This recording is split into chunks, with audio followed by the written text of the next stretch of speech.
본 그대로 오시리라 라는 제목을 가지고 우리 또 함께 말씀을 살펴보고 은혜 받도록 하겠습니다. 오늘부터는 이 오후 시간에 이제 사도행전을 우리가 이제 좀 살펴보고자 합니다. 사도행전을 쭉 이제 살펴보고자 하는데 사도행전은 상당히 중요합니다.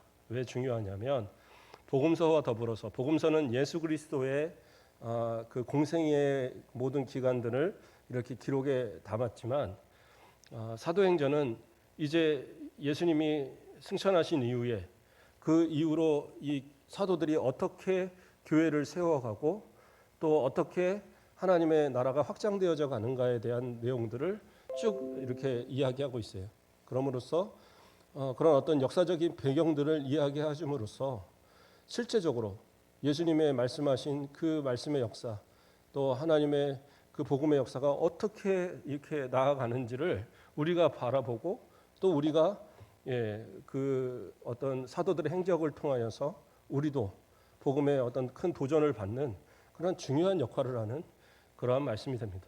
또 뿐만 아니라 바울의 여러 서신들 같은 경우에서도 사도행전의 내용들과 다 연결이 돼 있어요.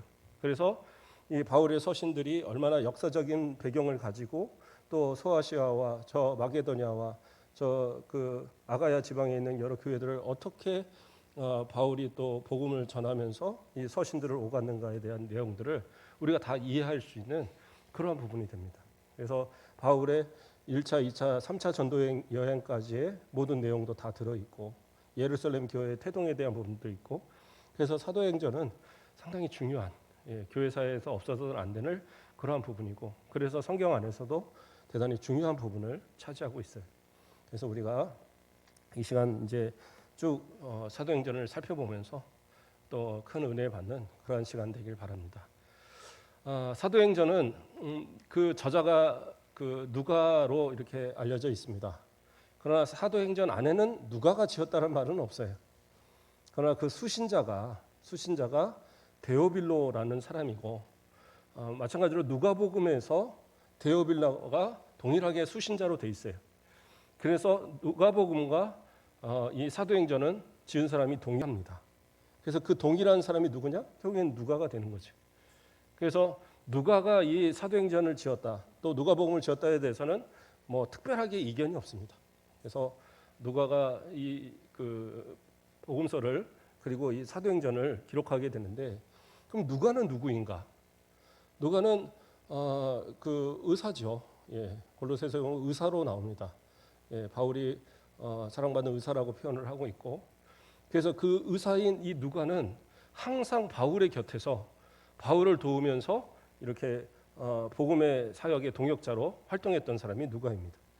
1차 로마 투옥 때에도 누가는 함께 있었고 2차 투옥 때에서도 디모데후서에 이 바울이 고백할 때 누가만이 나에게 지금 함께 있다라는 얘기를 합니다. 그래서 누가는 항상 바울의 곁에 있고 바울을 도왔던 그런 인물이에요. 또 그렇게 해야 됐던 이유 중에 하나가 바울은 상당히 이제 몸이 유약했습니다. 오랜 그 전도 생활과 또 여러 가지 핍박으로 인해서 매도 많이 맞고 감옥에도 갇히고 죽을 뻔한 돌로도 맞고 그러면서 몸이 많이 약해졌고 그 자신이 고백하는 것처럼 육체에 가시가 있어서 그것이 어떤 병인지 모르지만 상당히 그를 힘들게 했던 그러한 병입니다. 그래서 여러 가지 이제 설이 있는데 뭐 간질이다 혹은 뭐 또 여러 가지 뭐 이제 질병들을 얘기하고 보통은 이제 안질로 봅니다. 안질. 눈이 잘 보이지 않았을 것이고 그래서 눈에 상당한 질병이 좀 있어서 눈에 이렇게 질병이 있고 그러면 보기에 볼품 없잖아요. 그래서 실제로 바울을 보면 상당히 좀 볼품없어 보이는 얼굴이고 그렇기 때문에 이제 서신들도 대부분 직접 처음부터 끝까지 쓰질 못했어요. 그래서 큰 마지막 부분에 내가 친필로 써놓으니 뭐 이런 구절들이 있잖아요. 왜냐하면 본인이 이제 썼다라는 증명을 하기 위해서 자기 친필로 마지막에 이제 한 구절 정도 인사를 쓴다든가 이러는 거 외에는 함께하는 이 그 동역자들 또는 제자들이 그것을 이렇게 받아 적어줬거든요. 그 중에 많은 역할을 바로 이 누가가 했을 것으로 이렇게 봅니다. 그래서 누가는 바울의 어떤 그런 그 복음의 삶에 있어서 모든 걸 다 알고 가장 잘 알고 있는 사람이기 때문에 그래서 사도행전을 보면 그 바울의 행적이 아까도 말했지만 1차, 2차, 3차 전도 여행에 대한 모든 내용들이 거기 다 기록이 되어 있죠. 그래서 로마로 이렇게 끌려가는 그러한 장면과 마지막 그 부분을 보면 로마의 감옥에서 풀려나서 때까지, 그러니까 이태 동안을 그 감옥에 있었다라는 내용이 나와요. 그러면 그 기간이 나왔다는 것은 그 기간이 끝난 뒤에 이것이 기록됐다라는 의미가 되겠죠. 그래서 이 바울의 모든 그런 복음의 사역들에 함께 동참했고, 물론 이제 2차 투옥 때의 사건 또는 그 중간의 사건을 기록되지 않은 걸로 볼 때는 1차 투옥 직후, 그러니까 바울이 로마에 그 투옥되고 그 다음에 석방된 직후에 바로 이 사도행전을 썼을 것으로. 그러니까 누가복음도 마찬가지로 바로 그 석방된 직후나 아니면 석방되기 직전 이때쯤에 이제 누가복음을 썼을 걸로 보거든요. 그래서 누가복음과 그러한 이제 이 사도행전이 바로 그때쯤에 이제 기록이 된 겁니다. 자, 그렇게 해서 이제 사도행전을 누가가 이렇게 쓰게 되었어요. 근데 누가복음을 이렇게 보거나 이 사도행전을 보면 그 수신자가 명확하다고 그랬죠. 수신자가 데오빌로로 돼 있습니다. 그러니까 데오빌로로 돼 있는데 데오빌로가 그럼 누구냐? 그러니까 잘 몰라요. 역사상의 인물에서 데오빌로라는 사람은 없어요. 있긴 있는데 약간 후대의 사람이고. 그럼 이 데오빌로가 누구냐? 그 이름의 뜻은 데오스와 필레오의 플러스, 그러니까 두 개를 합성한 건데 그 뜻이 되면 뭐냐면 데오스는 하나님이고 필레오는 사랑이란 뜻이에요. 형제간의 사랑 또는 이제 친구간의 사랑을 뜻할 때에 필레오라고 얘기를 하는데 이게 이제 합쳐져서 데오빌로예요. 그래서 이름으로 봐서는 그리스도인이 맞잖아요. 그리스도 이름 자체가 그리스도인인데 그러한 이름을 가진 그러한 어떤 사람이다. 그러면 이 데오빌로가 누구냐? 그래서 어떤 사람들은 이 사람은 그 사람이 아니라 데오빌로란, 그래서 하나님께 사랑받는 자, 그래서 모든 하나님께 사랑받는 성도들을 향해서 쓴 편지가 아닌가, 그것이 사도행전이 아닌가, 그것이 누가복음이 아닌가, 이렇게 이해를 하거든요. 근데 그건 아니에요. 왜 아니냐면 누가복음에 보면 그 가장 처음 나오는 구절에 뭐라고 나오냐면 그 누가복음 우리 한번 찾아볼까요? 누가복음 1장에 보면 바로 데오빌로를 지칭하는 말에 뭐라고 나오냐면 가카라는 말이 붙어요. 가카. 보면 3절 말씀에 보면 그 모든 4절에 있네요. 이는 각하가 알고 있는 바를 더 확실하게 하려 함이라, 이렇게 말하고 있어요. 그렇죠? 각하가 3절에서도 데오빌로 각하에게 차례로 써보내는 것이 좋은 줄 알았노니 이는 각하가 알고 있는 바를 더 확실하게 하려 함이라 얘기하면서 각하라는 말을 쓰고 있습니다. 각하라는 말은 오늘날 우리로 말하면 그러니까 총독 뭐 이런, 그러니까 최소한 총리 어떤 급의 이상의 사람들에게 쓰는 단어예요. 그래서 옛날에 박정희 대통령이나 이런 분들한테는 각하라고 불렀잖아요. 지금은 그냥 대통령님 하지만 옛날에는 각하 그렇게 불렀죠. 이게 그러니까 상당히 극존칭의 용어예요. 그러니까 이것이 만약에 실존 인물이 아니라면 거기에 각하라는 말을 붙일 수가 없는 거예요. 그렇기 때문에 데오빌로는 분명히 실존 인물이 맞아요. 그 이름이 하나님의 사랑받는 자 뭐 이런 뜻이지만 그러나 그 자체는 실제로 존재하는 각하라는, 그러니까 상당히 어떤 높은 위치에 어느 지역의 총독이나 아니면 어느 지역의 어떤 그 상당히 높은 위치에 있는 그런 사람이 데오빌로입니다. 그러나 우리가 이 데오빌로가 사실은 뭐 누구냐가 크게 중요하지 않는 이유는 이것이 성경에 들어왔고 성경을 통해서 우리에게 하나님이 말씀하시는 말씀으로 받을 때 누가가 데오빌로에게 보냈을지라도 이 누가복음이나 사도행전은 하나님이 결국엔 우리에게 보내시는 편지인 거예요. 그래서 이 말씀을 통해서 우리에게 깨닫게 하시고자 하는 하나님의 계획이 있기 때문에 우리는 이 말씀을 통해서 하나님의 말씀을 깨닫고 하나님께서 우리에게 원하시는 뜻을 우리가 그것을 알아서 실천하는 그러한 귀한 하나님의 말씀으로 받으면 돼요. 자, 데오빌로는 그 정도 이상은 알려진 게 없어요. 그래서 그 정도로 이해하면 될 것 같습니다. 자, 그러면 이제 말씀을 우리가 좀 살펴보겠는데요. 누가복음은 그 마지막 끝 부분이 뭘로 끝납니까? 예수님의 승천으로 끝납니다. 예수님께서 그 사람들이 보는 가운데 승천하신 걸로 딱 끝나고 그걸로 종결이 돼요. 그런데 이어서 이제 이 사도행전에서는 뭐라고 얘기합니까? 1절을 보면 데오빌로여 내가 먼저 쓴 글에는 무릇 예수께서 행하시고 가르치시기를 시작하신부터 그가 택하신 사도들에게 성령으로 명하시고 승천하시는 날까지의 일을 기록하였노라. 예, 지금 이제 누가복음에 대한 요약을 얘기하고 있는 거예요. 여기서 먼저 쓴 글은 누가복음을 이야기하는 겁니다.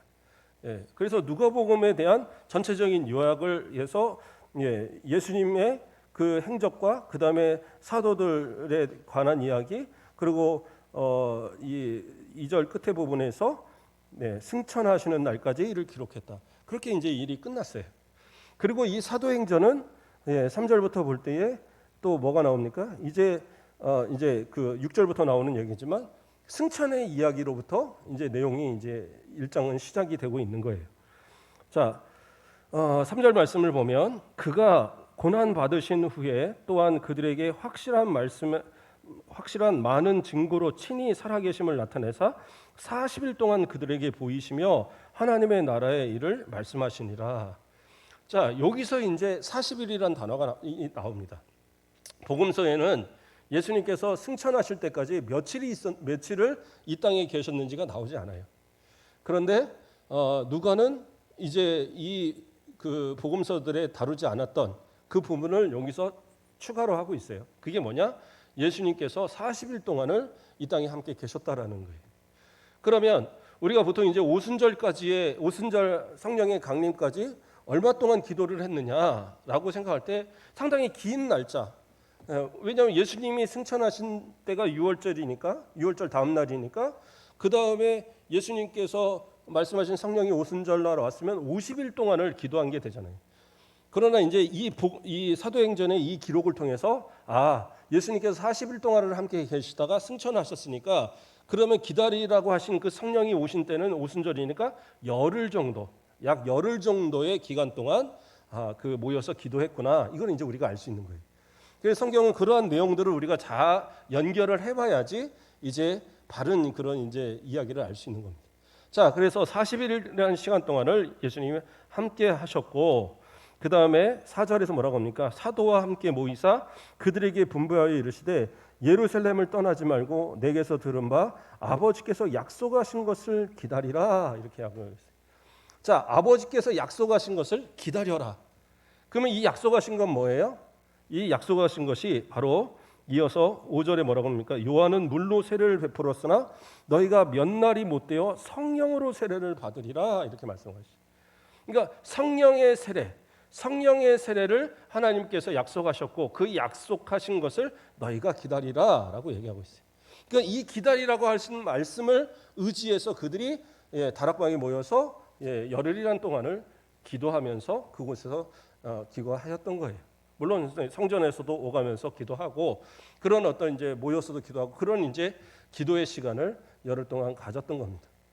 그러면 여기서 이제 우리가 좀 생각해 볼 것이 그러면 성령의 세례다라고 하는 것이 무엇이냐? 그러니까 오순절 다락방의 이 성령 강림의 역사를 우리가 성령에 대한 오해를 가지면 전혀 다른 해석이 되는 거예요. 그러니까 성령의 세례라는 것은 뭐냐? 예수님께서 일전에 이미 얘기하신, 그렇죠? 제자들에게 이미 이야기하신 내가 가야지 누가 오신다 그랬어요? 다른 보혜사 성령이 오신다 그랬잖아요. 다른 보혜사가 오신다. 그러니까 성령님께서 오셔서 우리 가운데 영원토록 함께 하시는 내주하시는 성령의 강림의 역사가 바로 오순절 다락방의 역사고 그 역사를 통해서 우리에게 임재하시고 우리 안에 거주하시는 그 자체가 성령의 세례인 거예요. 그러니까 우리가 예수 그리스도를 나의 구주로 고백하는 우리 성도들은 이미 성령의 세례를 받은 거예요. 그러니까 오순절 다락방의 역사처럼 그냥 그 막 불처럼 임하는 성령의 역사함이 막 불의 혀같이 갈라지는 성령의 역사함을 내 눈으로 봐야지만 성령이 내게 임하는 게 아니라 그 성령의 강림의 역사, 약속하신 그 성령이 임하시는 그 사건을 통하여서 성령께서는 예수 그리스도를 고백하는 모든 성도들의 그 마음 가운데 그 안에 내주하시는 역사가 있게 되는 거예요. 그러니까 우리가 이것을 잘 이해해야 됩니다.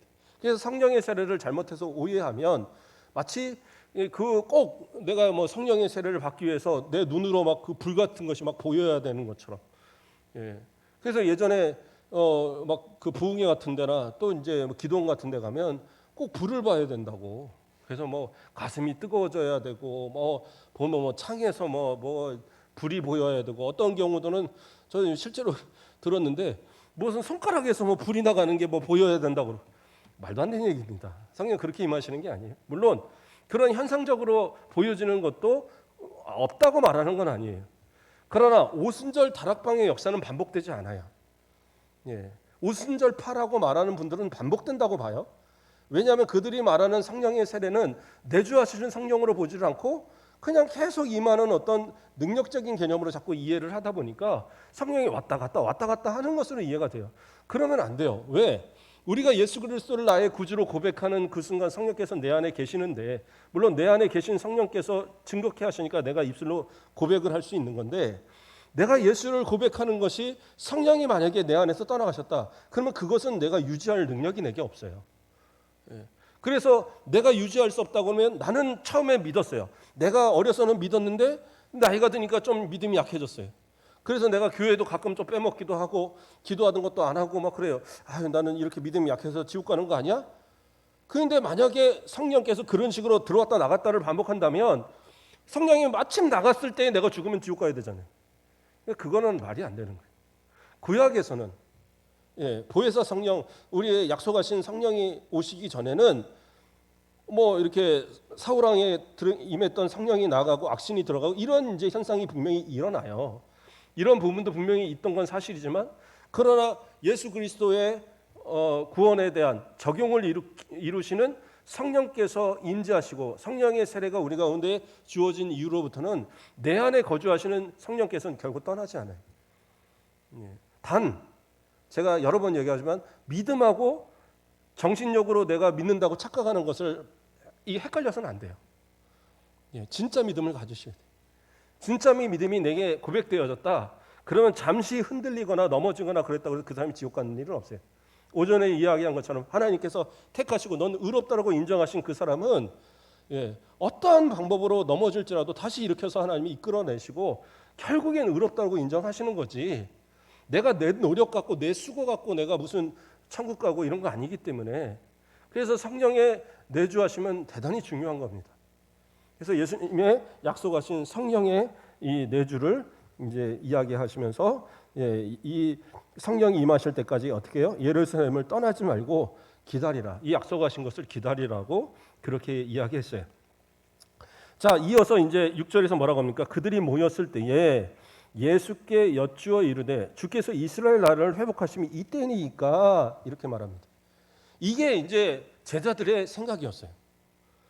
자, 예수님께서 십자가도 지셨고 또 이 무덤에서 부활도 하셨고, 그리고 40일 동안 예수님께서 그 모든 그 복음에 대한 이야기를 또 가르치셨고, 그리고 이제 성령이 오실 것을 얘기하고 이제 하나님께로 저 하늘로 가셔야 되는 그 상황에 그때 제자들의 질문이 뭐냐?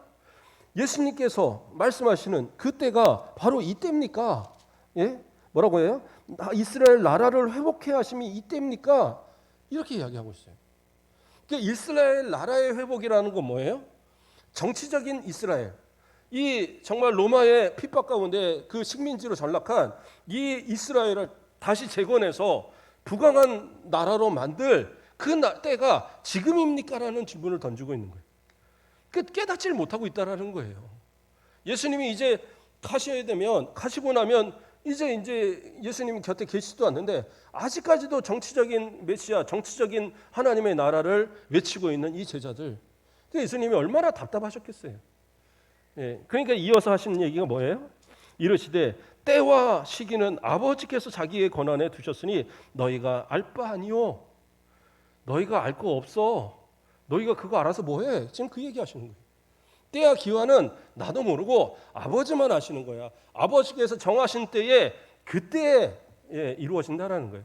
그러므로 이 얘기는 뭐예요? 이 하나님의 나라는 너희가 생각하는 정치적인 나라가 아니야 라고 외치고 있는 거예요.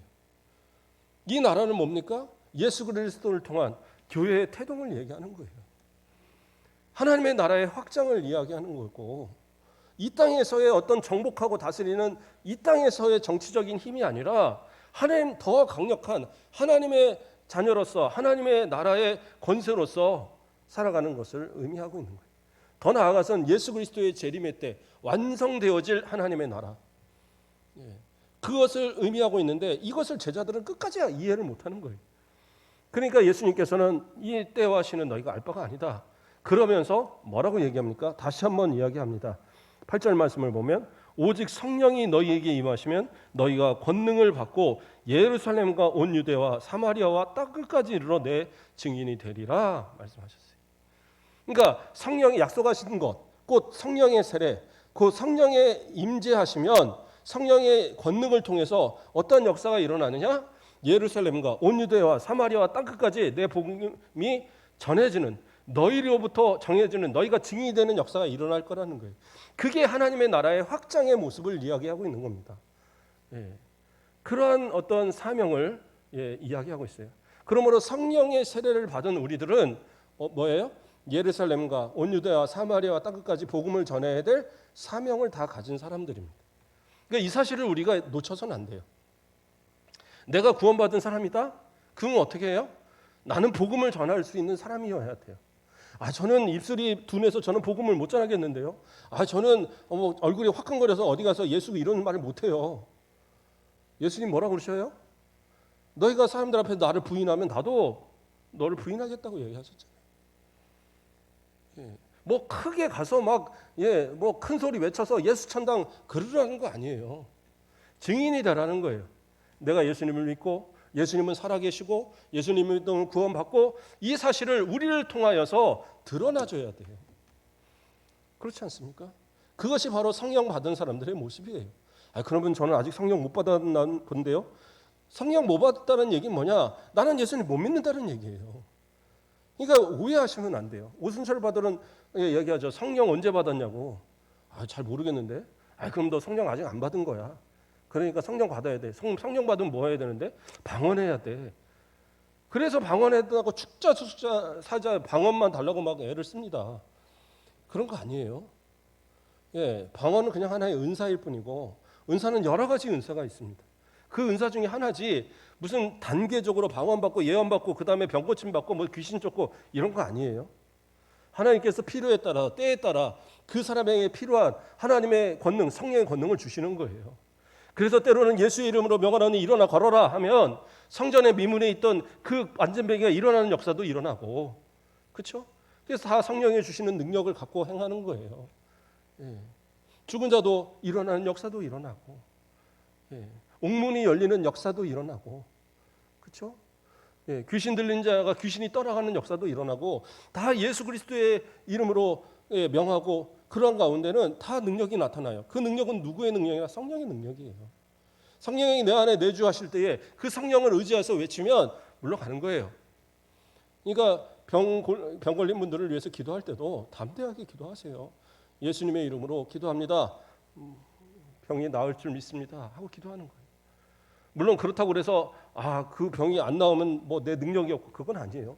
낫게 하시는 것도 하나님의 뜻이고, 그러나 성도는 어떻게 해요? 믿음으로 기도하는 거예요. 무슨 저 신사도주의처럼 뭐 통일 될지어다 그러면 통일된다고 그런 건 아니에요. 그건 잘못된 얘기고, 그러나 통일을 위해서 기도할 수는 있잖아요. 그렇죠? 요즘은 젊은 사람들은 통일을 싫어한대요. 통일되면은 이 나라 망한다고. 그런 생각이 참 무지한 생각이죠. 우리 뭐라 그럴까, 연세 있으신 분들이 얼마나 그 6.25를 지내놓고 또 이 동족 간에 가족 간에 나뉘어지고 했던 그 아픔들을 젊은 사람들은 모르거든요. 그러니까 통일 그까이 거 못하러 하나, 이런 이제 이 시대가 점점 되고 있어요. 어쨌든 하나님 앞에 기도하는 것들, 그것을 통해서 이루어져가는 것은 하나님의 뜻이고, 그러나 그것을 위해서 기도하는 건 우리가 할 수 있는 것들이잖아요. 또한 하나님께서 주시는 성령에 주시는 능력을 따라서 그런 은사를 따라서 필요에 따라 하나님의 주심을 통해서 그런 기적적인 역사들도 일어나요. 그러나 그것이 꼭 어떤 방언을 해야지만 그 증거고 그런 건 아닙니다. 믿음을 가진 성도, 내가 믿음을 가졌다면 분명 그 사람들은 성령이 임재하신 것이고, 성령이 임재하신 성도들은 성령의 능력으로 복음의 역사가 나타나야 되는 것이 그것이 증거라는 거예요. 물론 믿음이 좀 연약할 수는 있어요. 그러니까 그것은 성령을 안 받은 게 아니라 성령의 어떤 충만함을 받지 못한 부분들이 있어요. 그러니까 성령의 충만은 뭐냐? 내 안에 계신 성령에게 내가 완전히 장악되어진 상태를 의미하는 거예요. 그러니까 성령께서 나를 완전히 장악하시도록 기도하고 또 말씀을 듣는 가운데 아멘 하면서 성령께 나를 맡기는 거예요. 나는 전도할 능력이 없어요. 그러면 성령께 기도하는 거예요. 성령님이여 내게 말할 수 있는 능력을 주세요. 내가 기도하는 힘이 없어요. 성령님이여 내게 기도할 수 있는 능력을 주세요. 그렇게 해서 기도하는 가운데 내가 입술이 둔하고 기도를 잘못하면 방언할 수 있도록 또 은사를 주시는 것이고, 내 믿음이 연약할 때 예언의 은사도 주시는 거고, 내가 누군가를 위해서 기도할 때에 그런 어떤 병 고침이나 귀신 쫓는 역사도 일어나고 다 그런 거예요. 그것이 어떤 특별한 규정된 것으로만 이해해서는 안 된다는 겁니다. 자, 어쨌든 그렇게 해서 성령의 권능이 임하시면 어떻게 해요? 예루살렘과 온 유대와 사마리아 땅끝까지 그 복음의 확장성을 의미하는 겁니다. 가장 먼저는 뭐예요? 예루살렘. 예루살렘은 복음의 시작입니다. 예수님께서는 이 예루살렘을 통하여서 교회가 세워지고 더 나아가서는 이 예루살렘 교회를 통해서 사마리아와 땅끝까지, 저 온유대와 사마리아 땅끝까지 복음이 전해지기를 원하시는 하나님의 계획이 있으셨던 거예요. 그런데 이 제자들은 예루살렘을 중심으로 해서 복음의 확장성을 잘 이루지 않았어요. 그곳에서 다가오는 그 유대인들, 그 헬라파 유대인 또는 그 히브리파 유대인들, 그들을 돌보기도 바빴습니다. 그들만 전도해도 3,000명, 5,000명 회개하고 돌아온 역사들이 일어나서 예루살렘 교회가 상당히 비대해졌어요. 그러나 그들은 어떻게 해요? 이방인들에게 전도하는 것에 있어서 상당히 좀 소홀함이 있었습니다. 그게 사실이에요. 물론 사도행전 10장에서는 고넬료에 대한 이야기가 나와서 베드로를 통해서 이방인 그 로마의 그 장군의 백부장의 그 고넬료가 그와 그 가정들이 다 세례를 받고 성령의 체험이 일어나고 하는 그러한 일들이 분명히 일어나긴 했지만, 그러나 이방인들에게 전도에 있어서는 상당히 제한적이었어요. 그랬을 때 하나님께서는 어떻게 하시냐? 이 예루살렘 교회를 핍박을 통해서 깨트려서 흩어버리시는 역사가 일어나요. 왜? 하나님 앞에 예수님께 그 복음의 확장성을 명령받았잖아요. 너희가 성령으로 인해서 너희가 권능이 임하면 어떻게 해요? 성령이 너희에게 임하시면 너희가 권능을 받고 예루살렘에만 머무는 것이 아니라 온 유대와 사마리아와 땅끝까지 가야 되는데, 그것을 하지 않을 때에 어떻게 해요? 핍박을 통해서 그들을 흩어버리는. 그래서 예루살렘 교회가 흩어지면서 그 모든 소아시아와 저쪽 로마와 이런 모든 쪽으로 다 사도들과 이 제자들이 흩어지는 그러한 일들이 일어나게 되었던 거예요. 자, 그러므로 인해서 나타나는 현상들이 어떤 것이었습니까? 복음의 이제 확장들이 일어나는데,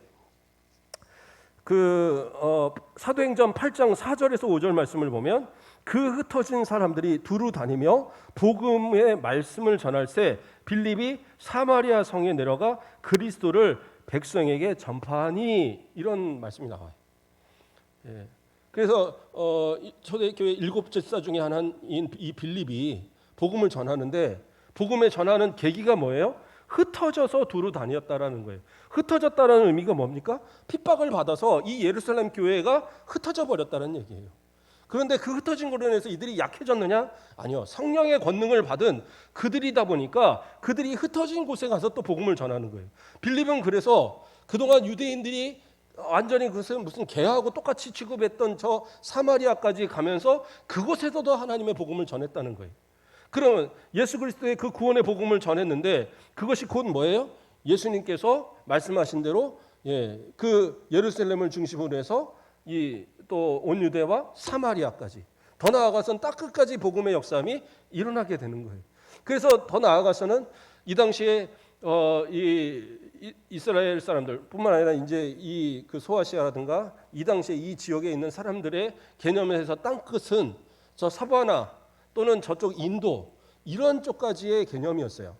그랬을 때에 이 바울은 우리 내려오는 전생에 의한 거지만 디모데후서를 쓰기 전에, 디모데전서를 쓰고 하기 전에 바로 그 사바나 쪽 지역을, 스페인 쪽 지역을 돌아서 복음을 전하고 왔을 것으로 봅니다. 또 뿐만 아니라 이 내려오는 기록에 보면 그 예수님의 제자 사도 도마 같은 경우에는 인도까지 복음을 전했던, 그래서 또 내려오는 뭐 그냥 이런 전설이지만 그런 가운데는 그 당시에 도마를 통해서 이 중국까지도 복음이 들어갔던 것으로 그렇게 이 선교사들은 이해를 하고 있어요. 그래서 그런 것처럼 복음의 역사가 그 핍박을 통해서 흩어지는 역사가 일어났다는 거예요. 이것은 우리에게 큰 시사를 주고 우리에게 어떤 생각할 바를 주고 있습니다. 뭐냐? 교회의 그 역할이 뭐냐는 겁니다. 단순히 그냥 모여서 기도하고 예배드리고 이 교회를 어떻게 보면 뭐 잘 먹고 잘 사는 교회를 만드는 것이 중요한 것이 아니라 교회의 가장 본질적인 복음의 역사함들을 키워가는 것, 그것이 가장 중요한 거예요. 그러니까 지금의 우리로 안주하는 것이 아니라 우리 교회가 처음 이곳에 세워질 때에 복음을 위해서, 복음의 확장을 위해서 세워졌던 그러한 처음의 그 취지처럼, 그래서 100년이 넘는 시간 동안 이 지역에 복음의 어떤 중심을 끌어갔던 우리 교회라고 한다면 이제는 어떻게 해요? 이 지역과 이 나라와 세계를 향한 복음의 확장성이 우리 교회도 있어야 된다는 거예요. 그렇지 않으면 어느 순간 하나님께서 또한 예루살렘 교회를 흩어버리듯이 흩을지 몰라요. 그렇다고 해서 뭐 우리 교회가 사라진다 이런 얘기를 하는 게 아니라 하나님께서는 어떠한 역사로든지 그 역사를 이루어갑니다. 저는 그런 교회도 여러 번 봤어요. 교회가 전도하지 않고 복음을 전하지 않을 때 교회가 점점 커가는 것이 아니라 어느 순간 교회가 나눠져요. 그래서 2개, 3개로 막 나눠져 버리고 그런 경우들. 그리고 각각의 지역에서 또 열심히 잘 커가더라고요, 교회들이. 이게 대단히 아이러니한 얘기인데 말도 안 되는 얘기같이 보이겠지만 하나님의 역사는 그래요. 내가 일하지 않으면 하나님은 강제로라도 일하게 만드는 거예요. 내가 전도하지 않으면 강제로라도 전도하게 하셔요. 왜?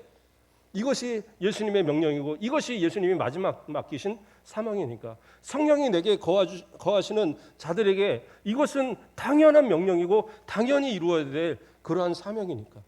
그렇죠? 그래서 내가 직장을 다니는 이유고 사업을 하는 이유 뭐예요?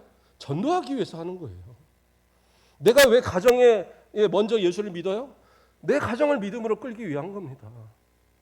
그런 어떤 마음을 가지고 사명을 가지고 나아가야지, 그렇지 않기 때문에 복음의 역사가 안 일어나는 거예요. 남편이 신앙생활 똑바로 하면 아내들이 믿음으로 서게 돼 있어요.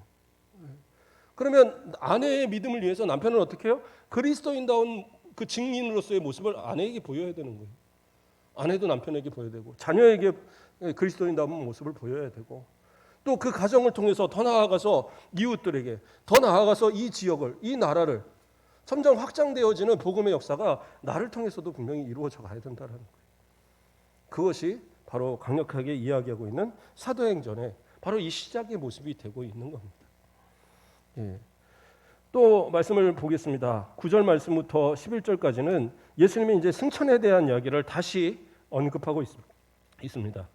이 말씀을 마치시고 그들이 보는 데 올라가시니 구름이 그를 가리어 보이지 않게 하더라. 뭐예요? 예수님이 올라가실 때에 구름이 가렸어요. 왜 구름이 가렸는 줄 아세요? 제자들이 하늘만 보고 있는 거예요. 예수님이 지금 가셨다 바로 내려오실까? 혹시 예수님 바로 오시지 않을까? 그런 기대 속에 예수님이 언제까지 올라가시나 하고 계속 보고 있는 거예요. 그러나 그 모습을 구름이 싹 가려버려요. 그런데 웃긴 거는 아직도 바라보고 있는 거예요. 계속. 예수님 곧 오시나? 또 오실까? 지금 오신다고 그랬으니까 오시겠지? 마치 그냥 어디 옆집 마실 갔다가 오는 그러한 엄마를 기다리듯이 지금 바로 오실 것을 기대하고 있는 거예요. 그러니까 옆에 있는 그 옆에 서 있던 흰옷 입은 천사들이 이야기합니다. 10절에 올라가실 때에 제자들이 자세히 하늘을 쳐다보고 있는데 흰옷 입은 2사람이 그들 곁에 서서 이르되 갈릴리 사람들아 어찌하여 서서 하늘을 쳐다보느냐 너희 가운데서 하늘로 올라가신 예수는 뭐예요? 하늘로 가심을 본 그대로 오시리라 하였느니라. 예수님께서 본 그대로 다시 오겠다라고 말씀하셨다. 그러니까 너희는 더 이상 바라보지 말라는 거예요. 이 말씀의 약속은 사도행전을 전체를 이끌어가는 어떻게 보면 가장 핵심이 되는 말이 되고 있어요. 제자들이 또한 많은 순교자들이 왜 순교하면서까지 그렇게 복음을 지켰느냐? 예수님이 곧 오실 거란 이 약속, 본 그대로 오실 거라는 그 약속을 믿었기 때문에 그 약속을 따라서 신앙생활을 한 거예요. 그리고 그들의 기도는 주 예수여 어서 오시옵소서. 예수님을 기대하고 고대하고 기다리는 그런 마음 속에 이러한 마음을 갖고 살아가니까 어때요? 어떻게 죄를 짓고 어떻게 복음을 전하지 않고 어떻게 세상과 다시 타협하고 어떻게 다시 예수님을 버리겠어요? 그런 일은 있을 수 없는 거죠. 왜? 주님이 곧 오실 거니까. 언제 오실지 모르는데 그때와 기한은 아버지밖에 모르시기 때문에 분명히 오실 텐데 언제 오실지 모른다라는 거예요. 그렇기 때문에 항상 예수님을 만날 준비, 주님을 맞이할 준비를 하면서 살았던 것이 바로 초대교회 성도들이고 제자들의 모습이었다는 겁니다. 근데 어떤 분들은 이야기할 거예요. 2000년이나 됐는데 아직도 예수님 안 오셨는데요. 그러면 앞으로도 한 1000년 동안, 2000년 동안 안 오실 거 아닙니까? 그런데 베드로 후서에 보면 베드로 사도는 분명하게 얘기합니다. 주의 약속은 어떤 이들에게 더디다고 생각하는 것 같이 더딘 것이 아니라 오직 주께서는 너희를 대하여 오래 참으사 아무도 멸망하지 아니하고 다 회개하기에 이르기를 원하시느니라. 어떻게 해요? 내가 회개하기를 기다리고 계신단 말이에요. 내가 예수 안 믿어서 지옥 가지 말게 하려고 나를 위해서 참고 기다리고 계신 거예요. 그러나 우리의 믿음의 자세는 어떻게 해야 돼요? 요한계시록 1장 7절 말씀을 보면 볼지어다 그가 구름을 타고 오시리라. 각 사람의 눈이 그를 보겠고 그를 찌른 자들도 볼 것이요 땅에 있는 모든 족속이 그로 말미암아 애곡하리니 그러하리라. 아멘. 뭐예요? 주님께서 가신 그대로 본 그대로 다시 오실 것을 말씀하고 있어요. 분명히 오신다라는 거예요. 그때가 되면 예수 믿지 않는 사람들은 어떻게 해요? 애곡해도 통곡해도 필요 없다라는 거예요. 그때는 늦어요. 그럼 뭐예요? 아직 시간이 있을 때, 아직 우리에게 기회가 있을 때 예수 똑바로 믿자라는 거예요. 사도행전은 지금 그것을 이야기하는 겁니다.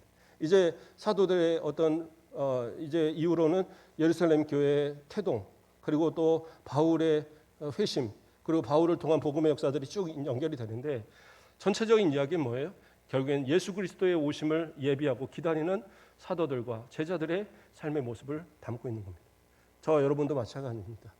하루하루 살아가시면서 주님을 고대하고 기다리는 삶이 되길 바랍니다. 그렇다고 해서 하늘만 쳐다보고 살아가는 삶이 아니라 진짜 예수님의 오심을, 다시 오심을 믿는다고 한다면 이 땅을 살아가면서 내게 성령이 임하셨다는 사실, 내가 성령 세례 받은 구원받은 사람이라고 여기신다면 내게 주신 복음의 사명을 삶 속에서 단 한 번이라도 내 입술을 통해서 고백되어지고 단 한 번이라도 내 강권함을 통해서 예수 믿는 사람들이 나타나는 역사들을 체험해야 되지 않겠습니까? 그게 바로 저와 여러분의 삶이 되어지고 또한 주님이 오실 때에 기쁨으로 주님과 만날 수 있는 우리 모든 성도들의 모습 되시길 주님의 이름으로 축복드립니다. 기도하겠습니다.